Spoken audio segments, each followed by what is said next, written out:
मैत्रिणींनो, welcome back to my channel. आज आपण पायनॅपल शिरा करूया।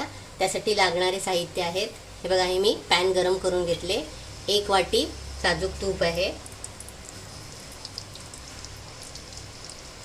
आणि हा 1 वाटी रवा आहे। तेवढंच घ्यायचं आणि भाजून घ्यायचं बारीक गॅसवर। हे बघा, असं बारीक गॅस करून भाजत राहायचं। मोठं गॅस करायचं नाही, बारीक गॅस करून भाजून घेऊया आपण।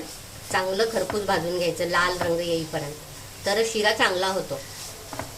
बघा, हे कलर बदलेपर्यंत मी छान बारीक गॅसवर भाजून घेतलंय आणि दूध गरम करून घेतलं आणि आता लागेल तेवढं आपण दूध टाकू त्याच्यात।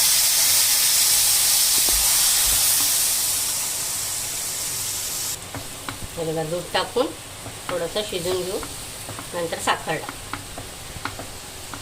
हे बघा, हे दूध टाकून मी शिजून घेतलंय। आता 1 वाटी साखर टाकून घेऊ।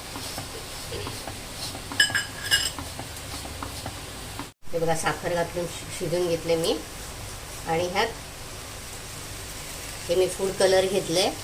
तुम्हाला लागेल तसं ह्यात फूड कलर टाकायचं किंवा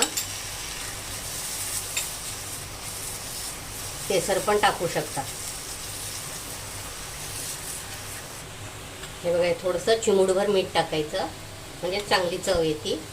हलवून घ्यायचं। त्यानंतर हे पायनॅपल इसेन्स आहे, हे पायनॅपल इसेन्स ह्यात टाकायचं। जर पायनॅपल इसेन्स नसेल, पायनॅपल असेल तर पायनॅपल टाकायचं, खिसायचं आणि पायनॅपल टाकायचं। माझ्याकडे पायनॅपल नाही मिळालं म्हणून मी इसेन्सच टाकलेली। गॅस बंद करून मी इसेन्स टाकलाय। जर तुम्हाला पायनॅपल टाकायचं असेल तर पायनॅपल खिसायचं बारीक मिक्सरमध्ये आणि मग ह्यात टाकून भाजून घ्यायचं। याला वाफ येईपर्यंत आता थोडंसं वाफ येऊ देते। झाला आपला शिरा तयार। हा आपला पायनॅपल शिरा तयार झालेला आहे। तुम्ही करून बघा, खूप छान लागतो। माझ्या चॅनलला लाईक, शेअर आणि सबस्क्राईब करा। बाय।